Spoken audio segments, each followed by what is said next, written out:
One of the things we know in informal education, not all learning comes off of the written page, and so that's really one of the huge benefits, I think, of informal education, non-formal education, is that people have a chance to learn in different formats, learn through experience, and help make the written word make sense.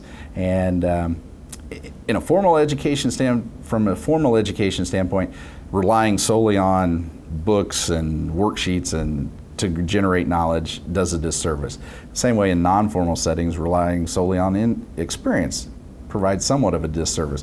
Where we can marry the two, use the text, but also use the experiences to help make the text make sense. We think about helping students who have deficiencies. A lot of these practices or modeling as an educator, when you read something, what's going on in your brain, or if you look at a chart and graph, modeling and explaining what's going on in your head to the novice learner, that's just good teaching practice. And you'll help certainly the students who have a bit of deficiency in learning with text and literacy, but you'll also help students who are already fairly proficient to be even more proficient. We don't need to know what's going on inside someone else's brain all the time, but in a learning situation it can be very, very helpful. And many reading, writing strategies simply help us explain what's going on in our brain on paper or visually so someone else can understand that invisible thinking process.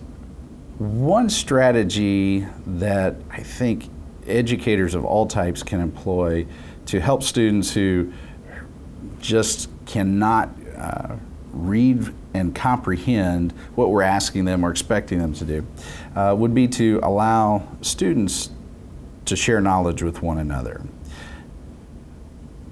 We as adult learners, we've come to know the things we're teaching about over probably several episodes of experience over several years, and maybe we've forgotten some of the details that helped us learn the thing that a more novice learner would explain. The expert may have forgotten things that help them understand. So asking students to share between one another, maybe pairing a weaker reader with someone who's more proficient, allowing them to share between the two what they're learning and check for understanding with each other, that can be effective.